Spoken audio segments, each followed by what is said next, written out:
Hello दोस्तों, good morning आप सभी को। और देखिएगा आज की हमारी क्लास है, बहुत ही बेहतरीन क्लास होने वाली है। तो देखिएगा इस क्लास को हम एक पूरा मोटिवेशन कोर्स के साथ जो है शुरू करने जा रहे हैं। देखिएगा मोटिवेशन कोर्स क्या है। ज़िंदगी खेलती भी उसी के साथ है जो खिलाड़ी बेहतरीन होता है। दर्द सबके एक से है मगर हौसले सबके अलग अलग है।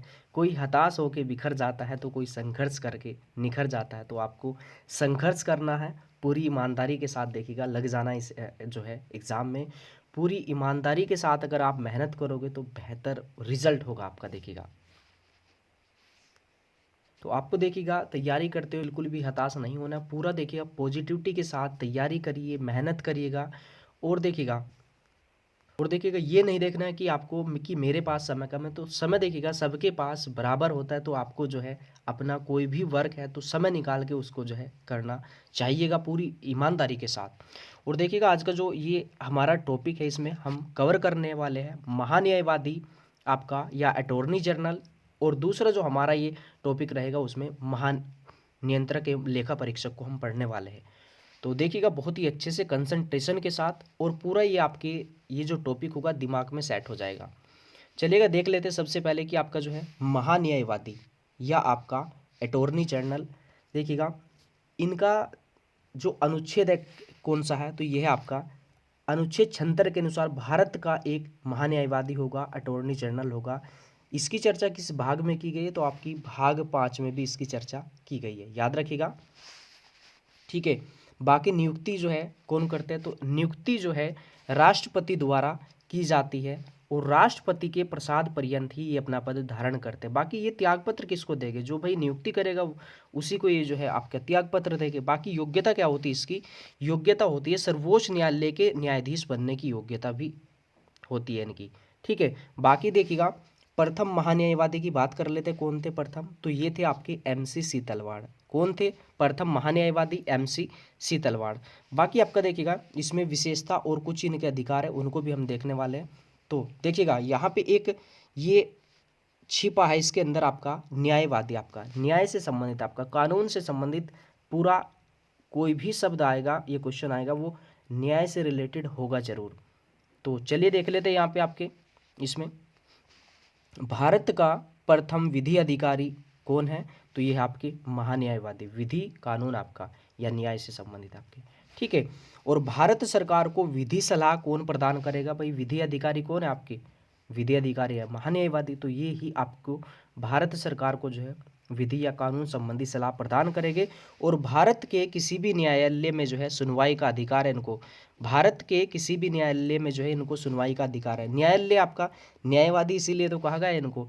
ठीक है, और ये न तो संसद का और न ही मंत्रिमंडल का सदस्य होता है, और संसद के किसी भी कार्रवाई में जो है भाग ले सकता है परंतु अपने मत का प्रयोग नहीं कर सकता। याद रखिएगा महान्यायवादी से संबंधित इतने ही क्वेश्चन आपके एग्जाम में बनने वाले। बाकी देखिएगा इनके कार्यकाल की बात कर लेते हैं। तो जो कार्यकाल होता है इनका वो होता है आपका 5 वर्ष, सॉरी आपका 6 वर्ष का होता है। 6 वर्ष ही आपका अधिकतम जो है 65 वर्ष की आयु, याद रखिएगा इसको भी।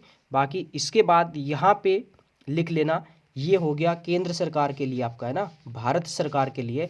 बाकी एक छोटा क्या होगा राज्य में भी होगा तो वो राज्य सरकार के लिए होगा। ये क्या है महान्यायवादी है, वे क्या हो जाएगा, वो हो जाएगा आपका महाधिवक्ता हो जाएगा वो। तो उसको भी लिख लेना साइड में आप, महाधिवक्ता। ये क्या है अटॉर्नी जनरल है, वो क्या हो जाएगा आपका एडवोकेट जनरल हो जाएगा इसमें। ठीक है, एडवोकेट जनरल। ठीक है, चलिए बाकी अगर बात की जाए आपकी योग्यता वगैरह की, नियुक्ति वगैरह की एडवोकेट जनरल की, तो यहाँ पे देखिए केंद्र के अंदर कौन कर रहा है इनकी नियुक्ति और त्यागपत्र आपका जो है किसको देता है, ये राष्ट्रपति को। बाकी वो राज्य में है तो वहाँ पे कौन करेगा भाई, तो बड़ा पद किसका है वहाँ पे राज्य के अंदर, राज्यपाल का है। ठीक है, और इसकी योग्यता क्या है सर्वोच्च न्यायालय का न्यायाधीश बनने की, तो उसका क्या हो जाएगा उच्च न्यायालय का न्यायाधीश बनने की योग्यता।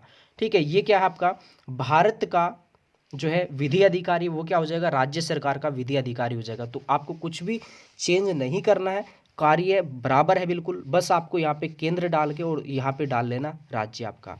ठीक है, तो दूसरा भी आपका हो जाएगा महान्यायवादी हो गया और आपका महाधिवक्ता हो गया इसमें। इसके बाद देख लेते हैं यहाँ पे आपका इसमें भारत का नियंत्रक एवं महालेखा परीक्षक आपका, यानी कि आपका कैग के बारे में हम देखने वाले। इनके कार्यकाल की बात कर लेते हैं, कार्यकाल होता है 6 वर्ष का या 65 वर्ष अधिकतम। ठीक है। बाकी अनुच्छेद बहुत बार इनका पूछा जाता है, तो अनुच्छेद है 148। कितना है? 148 के तहत भारत का नियंत्रक एवं महालेखा परीक्षक होगा। और इनके वेतन और शर्त की बात करें तो ये आपका 1971 के जो है 1971 में जो है अधिनियमित किया गया था, यानी कि इसके बारे में चर्चा की गई थी, वेतन और जो है सेवा के बारे में। ठीक है। इसके अलावा देखिएगा कैग जो है ये आपका लोक लेखा समिति का मित्र एवं मार्गदर्शक ये कहलाता है। किसका कहलाता है? लोक लेखा समिति का। लोक लेखा समिति से क्वेश्चन आपका देखिएगा काफ़ी परीक्षाओं में पूछा जा चुका है। इसका पूछता है कि कितने सदस्य होते हैं इसके अंदर। तो इसके अंदर जो सदस्य होते हैं वो होते हैं आपके 22 होते हैं आपके। एक होता है आपका 15 और एक होता है आपका, कितना हो जाएगा इसमें आपका? ये हो जाएगा 7। 15 किसके होंगे? ये होंगे आपके लोकसभा के होंगे इसमें 15, और राज्यसभा के हो जाएगा इसमें आपके 7 सदस्य। याद रखिएगा लोक लेखा समिति का मित्र एवं मार्गदर्शक कौन है? तो ये आपका महालेखा परीक्षक है ना। ठीक है, चलेगा इसमें।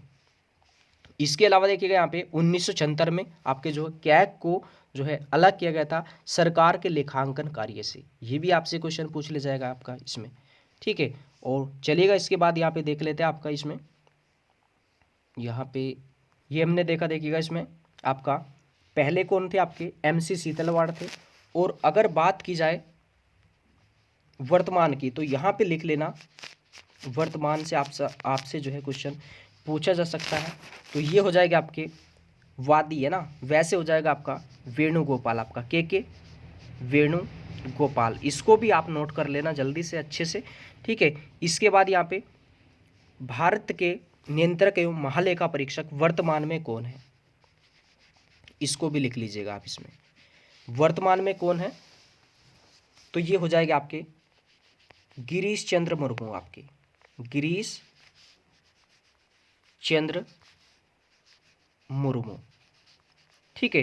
तो ये आपका जो करंट अफेयर से संबंधित आपका क्वेश्चन पूछा जाएगा, तो यहीं से आपका पूछा जाएगा इसमें। ठीक है। बाकी देखिएगा कैग कौन थे आपके प्रथम? ये थे आपके नरहरि राव आपके।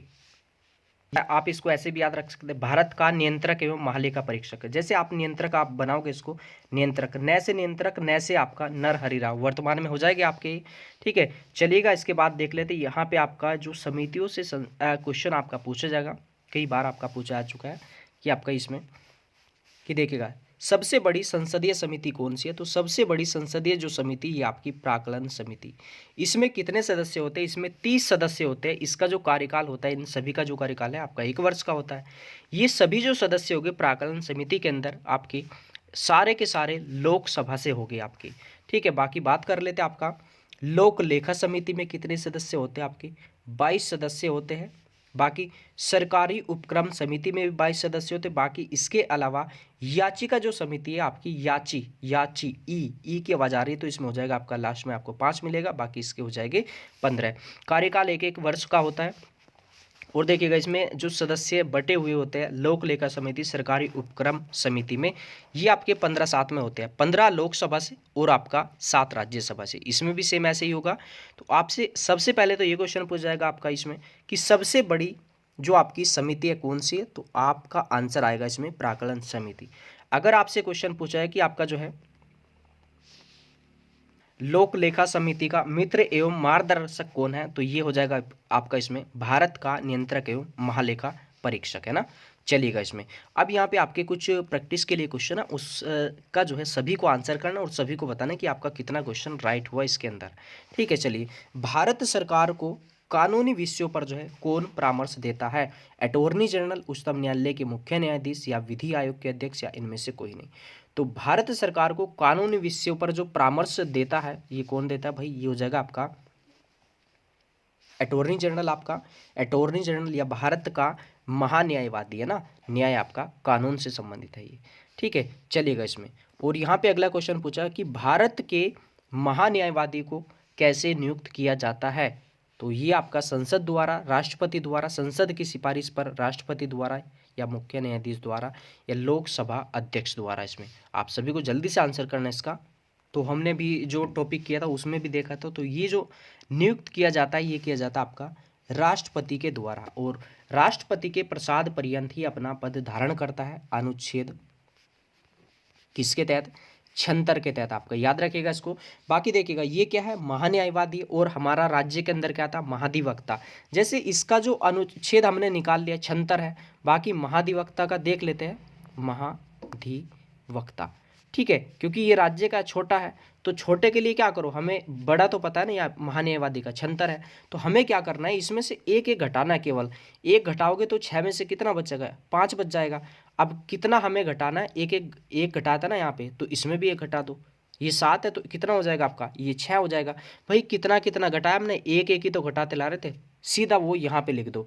तो ये हमारा जो अनुच्छेद निकलेगा ये निकल जाएगा आपका महाधिवक्ता का, है ना, ये आपका एडवोकेट जनरल का। चलिए और अगला क्वेश्चन यहाँ पे देख लेते हैं इसमें, भारत के अटॉर्नी जनरल विधि सलाहकार है। भारत के अटॉर्नी जनरल यानी कि महान्यायवादी की बात हुई है इसमें, राष्ट्रपति के आपका विधि सलाहकार है, भारत के राष्ट्रपति के, प्रधानमंत्री के, लोकसभा के, भारत सरकार के। तो ये जो विधि सलाहकार है ये है भारत सरकार के, डी आंसर हो जाएगा इसमें आपका राइट। और पूरा अच्छे से आप सभी को जब पूरी मेहनत के साथ, ये जितनी भी क्लास आ रही है टॉपिक वाइज पूरी मेहनत के साथ करनी है, आपको पूरी प्लेलिस्ट बना दी गई है। और देखिएगा इस क्लास को आप जो है औरों के भी साथ जो है इसको शेयर करिएगा, ठीक है। चलिए अगला क्वेश्चन यहाँ पे, निम्नलिखित में से कौन संसद के दोनों सदनों में से किसी भी सदन की कार्रवाई में जो है भाग ले सकता है? कौन है ये भाई आपके, कौन हो जाएगा आपका, उपराष्ट्रपति नहीं हो गए इसमें, न्यायाधीश भी नहीं हो गए, ठीक है। ये क्या होगा इसमें आपका, महाधिवक्ता या आपका महान्यायवादी आपके। तो यहाँ पे संसद के दोनों सदनों की बात हुई, ये हो जाएगा सही आंसर आपका महान्यायवादी या आपका अटॉर्नी जनरल अनुच्छेद 76 वाला, ठीक है। तो यही आंसर हो जाएगा इसमें आपका राइट। बाकी देखिएगा राज्य की बात कर लेते हैं, तो राज्य के अंदर कौन होता है, महाधिवक्ता या आपका सोलिसिटर जनरल आपका। ये अनुच्छेद इसका क्या होता है 165। आप सभी को अच्छे से याद होगी, कोई काफ़ी सारे अनुच्छेद हम जो है रिपीट करते रहते हैं, आपके कोई भी रिलेटेड क्वेश्चन आता है आपका अनुच्छेद से ठीक है। चलिए यहाँ पे अगला क्वेश्चन पूछा है इसमें, कानूनी विषयों पर राज्य सरकार को कौन परामर्श देता है? कानूनी विषयों पर राज्य सरकार की बात हुई है। अब भाई देखिएगा भारत सरकार को कौन परामर्श देता है, महान्यायवादी। तो भाई राज्य के अंदर छोटा कौन था, तो वो था आपका महाधिवक्ता, ठीक है।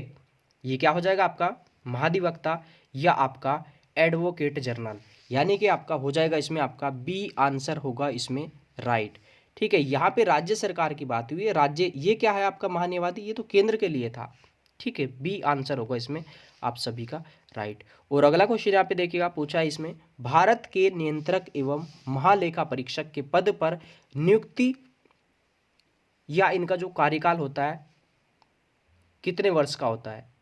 तो भाई इनका जो होता है आपका यह तो हो जाएगा आपका 6 वर्ष या आपका जो है 65 वर्ष आपका इसमें। तो इसमें जो सही आंसर जाएगा हमारा सी ऑप्शन होगा इसमें आपका, ठीक है। तो सभी को अच्छे से जो है कमेंट करना है इसमें। और अगला क्वेश्चन यहाँ पे देखिएगा क्या पूछा इसमें, भारत का नियंत्रक एवं महालेखा परीक्षक का, महालेखाकार जो है इसमें या परीक्षक निम्नलिखित का एक मित्र एवं मार्गदर्शक होता है। ये किस समिति का होता है, प्राक्कलन समिति, लोकलेखा समिति, प्रधानमंत्री या प्रवर समिति? तो इसमें देखिएगा ये तो आपकी नहीं होगी बिल्कुल भी, क्योंकि हमने पढ़ी इन टॉपिक के अंदर, ठीक है। तो ये किसका था, ये था भैया आपका लोक लेखा समिति का। तो इसमें हो जाएगा डी आंसर राइट। बाकी अगर आपसे ये भी पूछ ले कि इनमें कितने सदस्य होते हैं, प्राक्कलन सबसे बड़ी समिति है और इसमें थे आपके